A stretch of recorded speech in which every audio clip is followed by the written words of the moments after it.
Hello, hola, and buenas, LA Galaxy fans, and welcome back to another special edition of La Cuna Galaxiana called, you know what it's called by now. It's called Los GaTacticos. Let me introduce myself as one of your co-hosts. My name is Ananda Kirana, one half of La Cuna Galaxiana.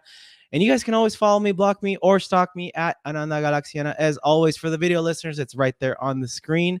And guys, this is the third edition of this show, and amazingly, we are still not canceled. So thank you guys all for the support and the comments and the love. We really appreciate it. And as always for this show, one half of La Cuna Galaxiana is taking the night off. So I got to fill in. But you know what? Had to make the phone call per the usual. And of course, I had to make it to none other than my other strike partner for this show. That's El Profe himself. Or should I say El Provocador himself, Mr. Alex Ruiz of the Galactic Tribune. Alex, how you doing today, man? And of course, tell the people where they can show you some love online. And you know what? I think at this point, a lot of people know where they can show you some love online. Yeah, I think a lot of people do right now. Once again, Ananda, thanks for having me on here. Really glad to have another GaTacticos episode. But yeah, you can find me on X on Twitter at ALXRuiz15. That's where people can find my stats, stories that are also posted on the galactictribune.org. Oh, and we love your stats, Alex, don't we all? But anyways, guys, I am going to switch it up a little bit, Alex, before we get into the facts and analysis and all that good stuff. This was an emotional game on Saturday night, so I wanted to do a quick vibe check with you. You know, we like doing these one-word match reactions on La Cuna Galaxiana, so I'm interested to hear what your one-word match reaction is from that El Trafico win on Saturday night. Yeah, I think my one word for sure that comes to mind is just buzzing. I think everyone's buzzing on the LA Galaxy side about this victory. Not only was it something that was kind of haunting the club, considering they had to go on the entire season without beating LAFC, considering that, this game would most likely determine the winner of the Western Conference, who would get home field advantage in the MLS Cup playoffs, and the fact that they were down 2-0 at halftime, score 4 unanswered goals. I mean, it can't get any better than that. Ricky Puig obviously balled out, seemed to be extra motivated on the night. Dejan Jovic did really great in his return back to the starting lineup. Marco Reus had a good role in his first start alongside Ricky Puig. Went the full 90 minutes as well. So, yeah, overall, I think everybody in that locker room, everybody in that stadium who's cheering on for the LA Galaxy was buzzing. I think people still are buzzing. It was such a huge and monumental victory, especially at this point of the season.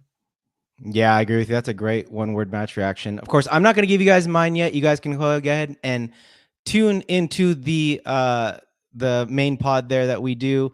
I'm gonna put my one-word match reaction over there. But yeah, buzzing, man. I can confirm with you that the stadium, because I know you were not there, unfortunately, the stadium was absolutely buzzing at full time, and really that whole second half. So awesome there. And of course, guys, you can always engage with myself and Rob online on all social platforms at La Cuna Galaxiana. And of course, really quick plug, if you like hearing and seeing what we're talking about here on Los GaTacticos in this series, please don't forget to hit that subscribe button and smash the likes up. It would really help us out.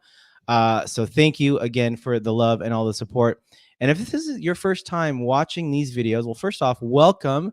And then secondly, just really quickly, again, if you don't know what these videos are all about, Alex and I kind of take a closer look at the tactical part of the game, and we want to highlight some things. So providing more in-depth tactical analysis, insights, and trends that we notice. So in today's edition, of course, we're talking about El Trafico here.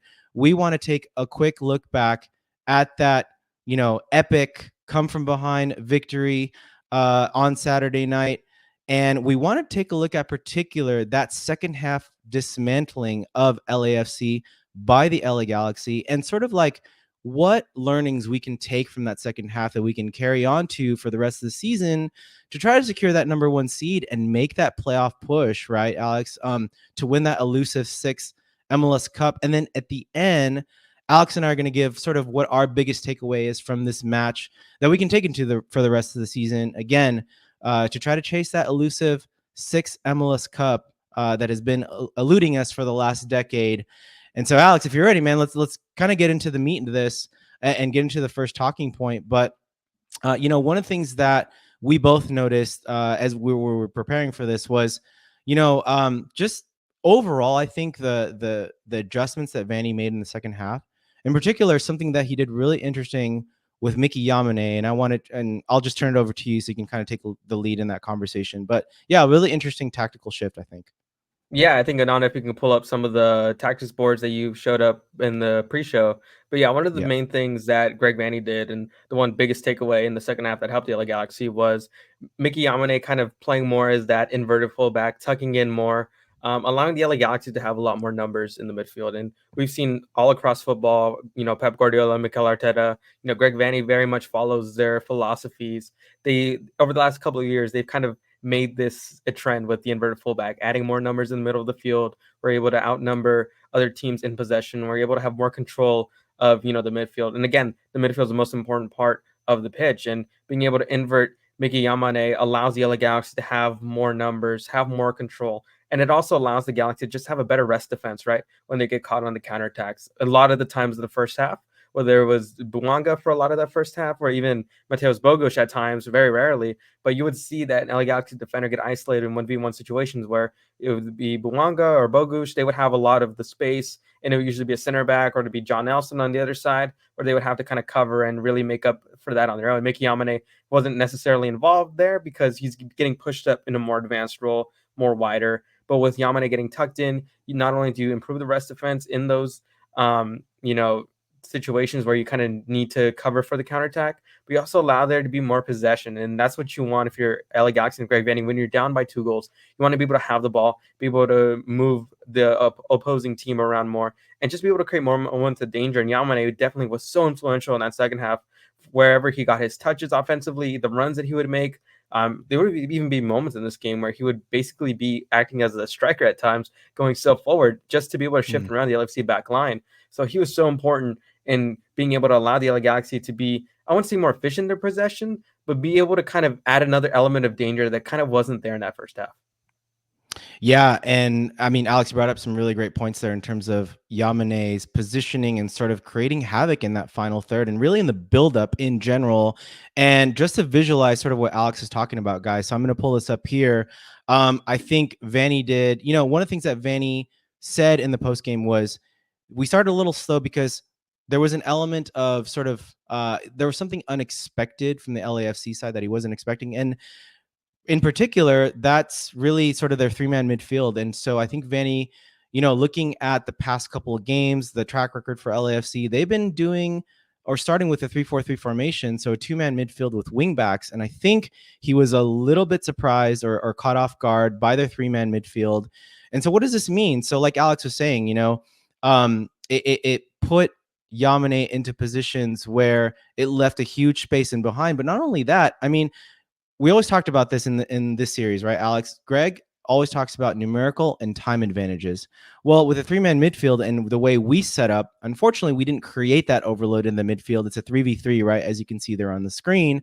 And moreover, we tried to create that with Yamane on the outside of Peck, where he usually does pretty good. I mean, we've seen him in games where this is effective, but unfortunately in this game, the problem is sort of the defensive organization and sort of visually. I'm going to show you what Alex was talking about earlier with sort of putting our defenders on an island. And so when they win the ball back, like, the ball there is with Tillman in the middle. Remember that on, I believe, the first or second goal, I can't remember, Alex, maybe you can remind me. On one of those goals, Tillman won the ball back. He split through that midfield, past Cerrillo, and now he, gave the ball to Bawanga, and he's isolated on an island, one-on-one with Jalen Neal. And I would say one of the most deadly sights in MLS is to see Bawanga running down that wing 1v1 against your center back. So again, in the second half, what Alex was talking about, tucking in Yamane, this is visually what it looks like, guys. This does a couple things. One is it creates a numerical advantage, 4v3 in the midfield, right? And also it creates that defensive solidity. So now when Bouanga has the ball, Yamane is there to pinch in and sort of help with the threat of the counter. And not only that, I mean, actually we saw not only instances of this, Alex, but also instances of just an aggressive, and we'll talk about on one of the points, just an aggressive counter press and that willingness, that other extra man in midfield to help win the ball back in some of those instances. So yeah, guys, I think visually that's sort of what we're looking at. And I know, Alex, there was a clip just to kind of build off that last point about us winning the ball back and having that extra man in midfield. I know there was a clip that you wanted to sort of narrate through and sort of visualize what we were talking about to help that threat of Bawanga on that counterattack, right?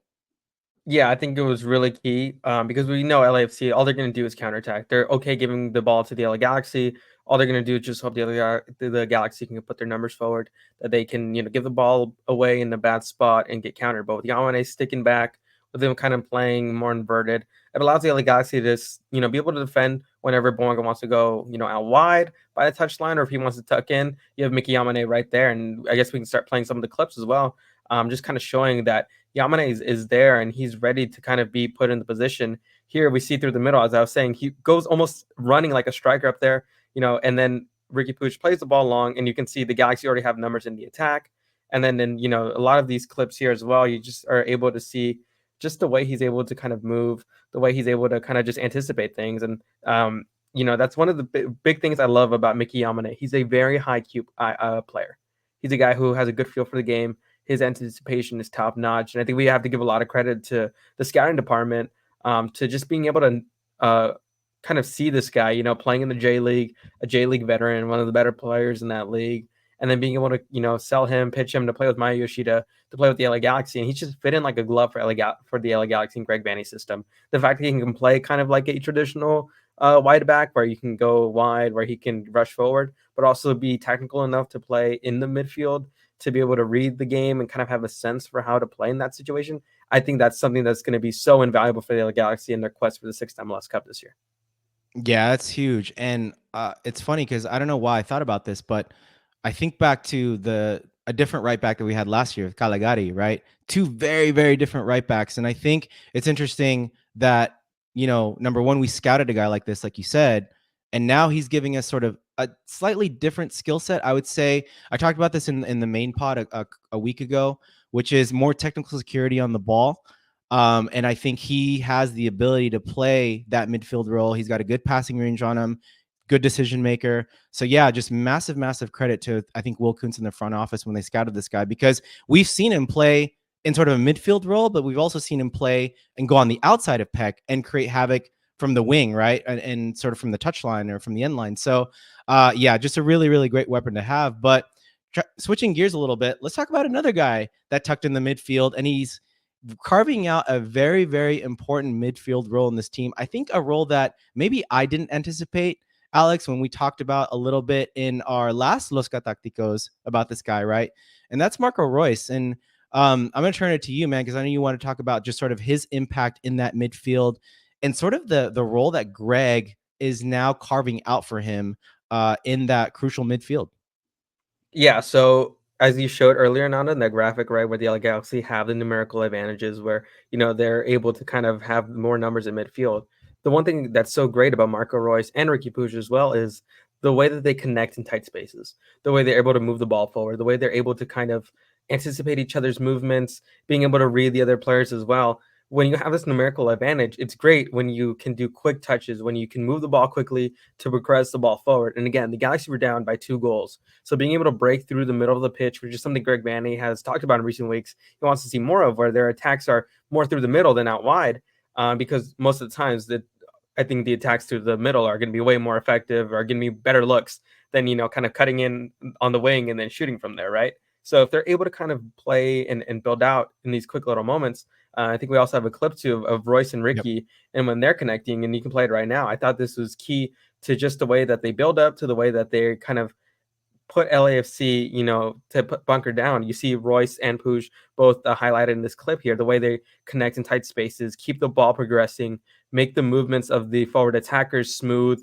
simple, and just the way they kind of move around the back line of LAFC in this clip here. I mean, you just see, I think the one flaw here is just that they kind of get in each other's space. You see it in that clip there, but look, the movement allows for Joveljic to win a free kick in a dangerous area, but that's exactly what you want to see if you're Greg Vanney. When you're down by 2 goals, when the other team's bunkering down, you want to be able to move the ball, kind of cut through those lines, through passing, through possession, through the movements from not just the players on the ball, but off the ball. And, there's still going to be some things to work out, as we saw both Puig and Royce ended up in the same space there. There's nobody there in the midfield anymore. So it's still a work in progress. But, I mean, that's what a lot of LA Galaxy fans and a lot of the talking heads in this community have talked about, that when it comes to teams that bunker down and, will allow the LA Galaxy to have possession, they struggle because they're not able to penetrate through that.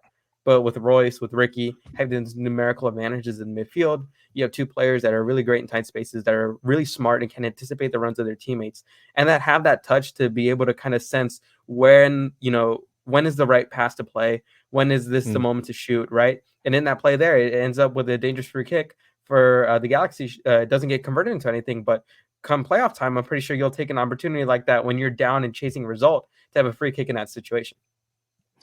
Yeah. Oh man, just playing that clip was a beautiful sight to my eyes. That was so nice, man. We haven't. I mean, when's the last time you saw tiki taka like that, Alex, for this team? It's been a little while, at least consistently, right?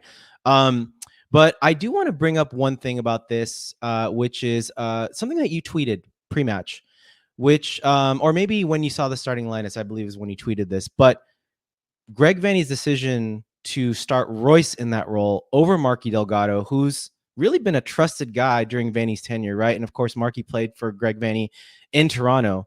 Was that a surprise to you, or was it not, given how you saw the game play out?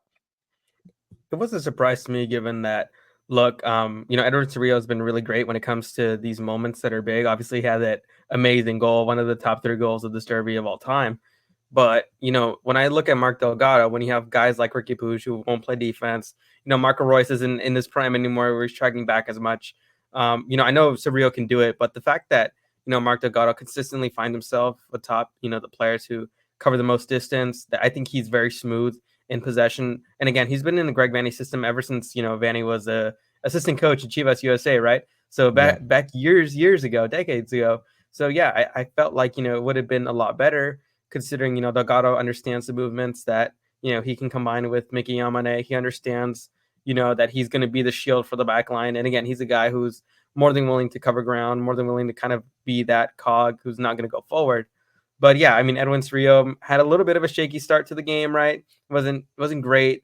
Obviously, I made that comment about Delgado, following this 2 goals. So obviously, the recency bias was there. But, interesting call for Greg Vanney.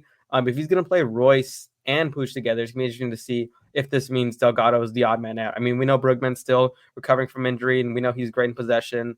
But the Galaxy aren't going to take a risk on him. So it's going to be between Delgado or Cerrillo for that starting 6 spot. And during Delgado's first season with the Galaxy a couple of years ago, I mean, he was playing as that 6. So it's not a new role. It's not something different that he's not used to and accustomed to playing.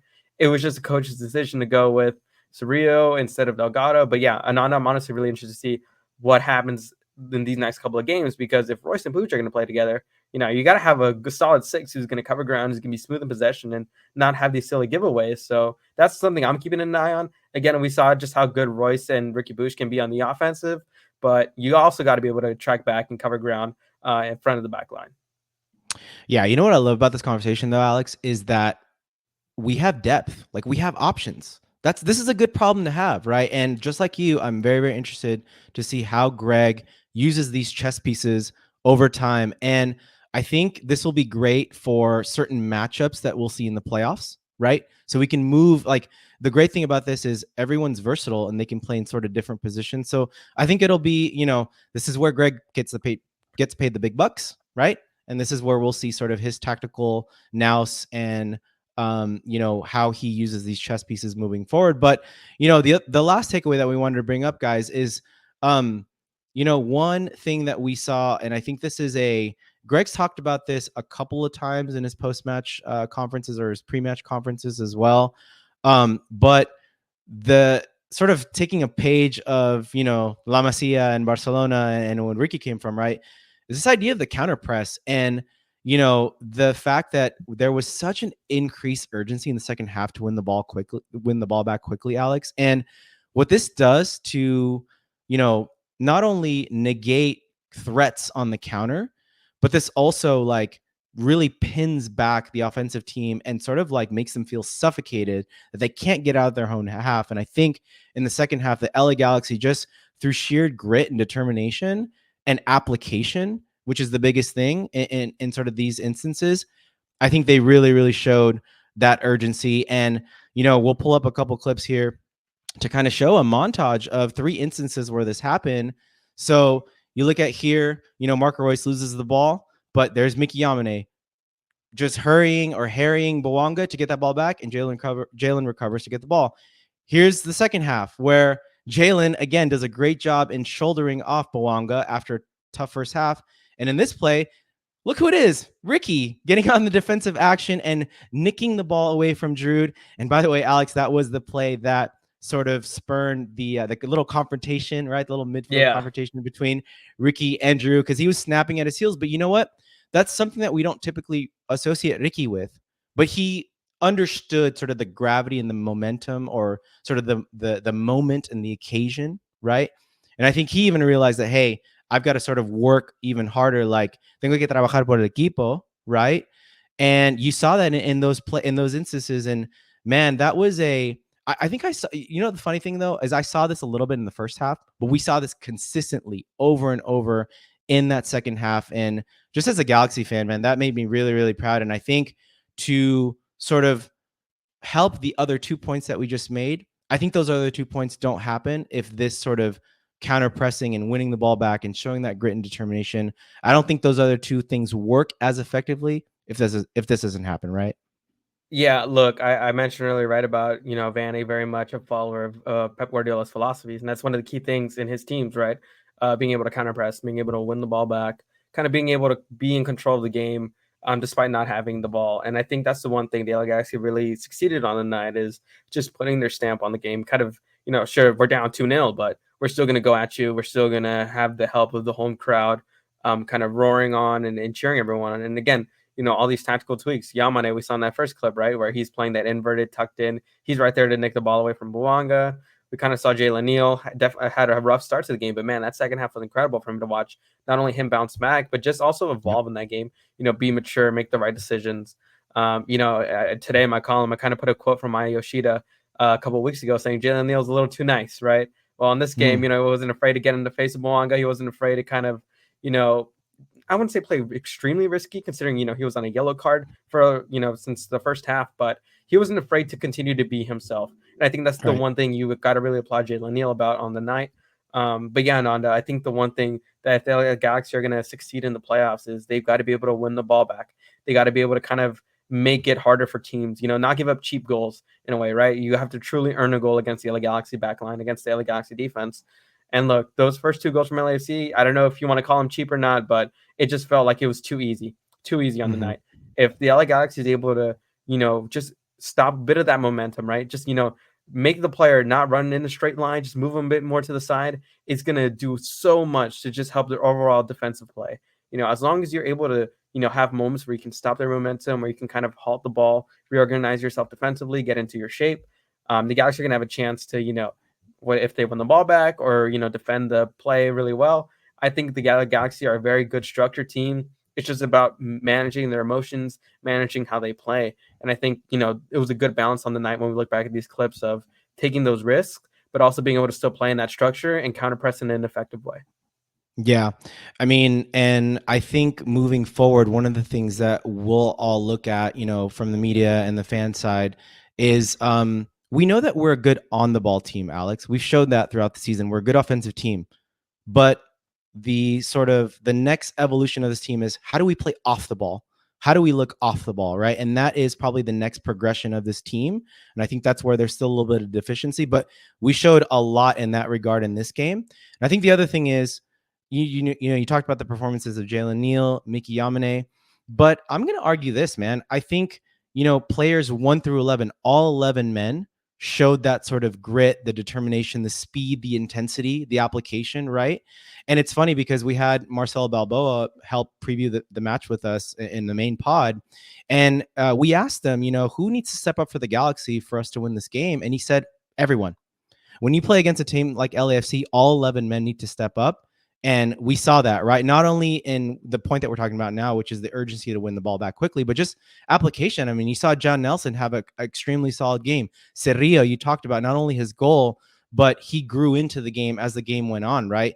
Gabi Peck and the wingers, Diego Fagundes, who we haven't really talked about, you could see them work really, really hard for the team, and they came off the 90 minutes absolutely drenched in sweat, right? So, and Rob always says, "Suda por la camiseta." Well, we saw that in this game, and that's a really, really positive sight to see. But we wanted to cap this episode off, guys and gals, with just really quickly, we talked about a few points, but, what do we think the biggest takeaway, the biggest lesson learned is to take away for this match for the rest of the season to help us wrap up that number 1 seed and carry into the playoffs.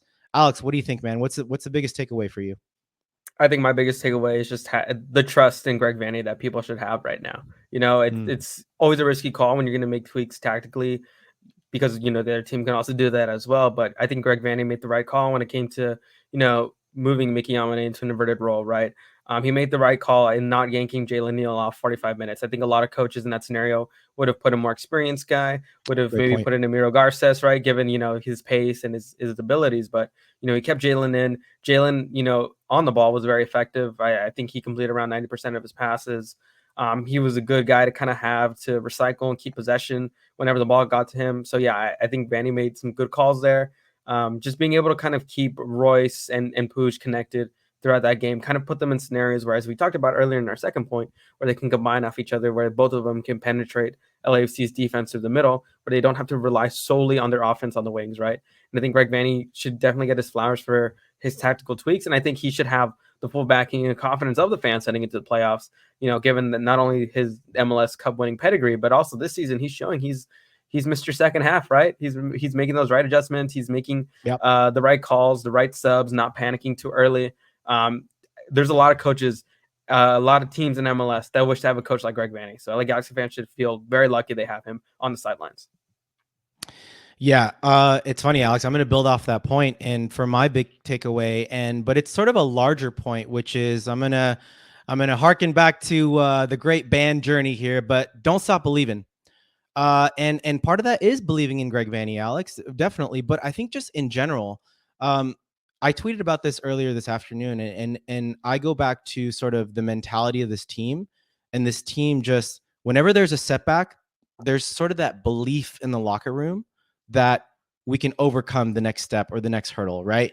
And for me, I think that's the biggest takeaway because and you see it not only in the microcosm of the game. So, for example, just the teammates believing that they'll be in the right position. The teammates believing that if I give you this pass, you're going to get to it. The teammates believing that, okay, if I push up, someone's going to cover for me. It's those little things.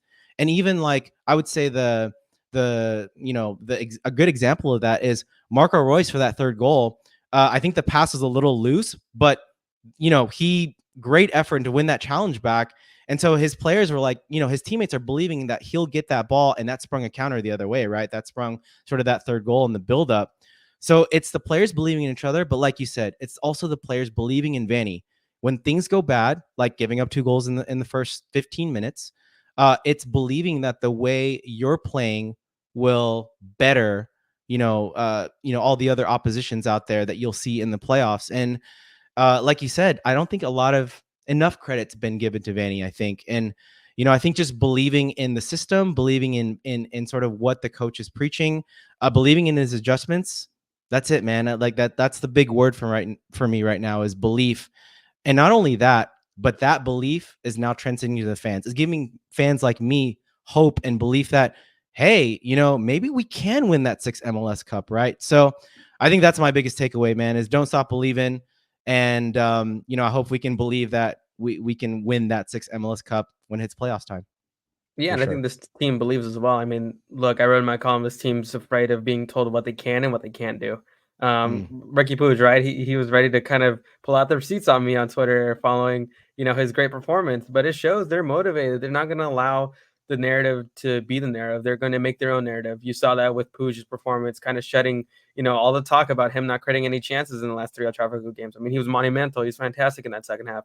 Jalen Neal, right? He was able to kind of turn his game around completely. And he was one of the stars of that game, despite, being at fault for a good portion of those 2 goals, right?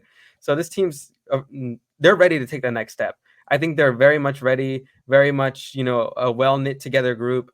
I think they're a very motivated team heading into the MLS Cup playoffs, heading into these final couple of games. And again, they control their own destiny in the Western Conference. They can have home field advantage in the Western Conference. And Greg Vanney has mentioned it so many times, the importance of having these home games in MLS. So right now they're putting themselves in a really, really good position to come out of the Western Conference and fight for that MLS Cup.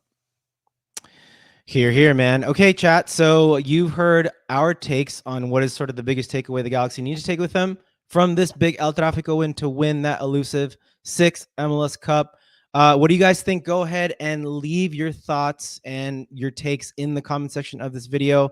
Let's have a conversation about this. And of course, like I always say, Alex and I will respond to every one of your comments. So go ahead, guys, and give us that feedback and let us know your takes on this. But Alex, as usual, man, it's always a pleasure doing this with you. Hopefully we can do another one soon. And again, if you guys like this type of content and want us to do more and not get canceled, let us know by hitting that like button. And of course, leaving a comment and hitting that subscribe button, guys. That's the best way you're going to support this channel right now. But Alex, before we sign off, as always, go ahead and remind the folk where they can find you online, man. Yeah, so you can find me on Twitter X at ALXRuiz15. You can also find my written work at thegalactictribune.org. There you go. And for Alex Ruiz, my name is Ananda Kirana, one half of La Cuna Galaxiana. And we'll be back with another episode again soon. To know when the next show is, you can always go ahead and follow us on all the socials at La Cuna Galaxiana. But till next time, take care, y'all, and G's up.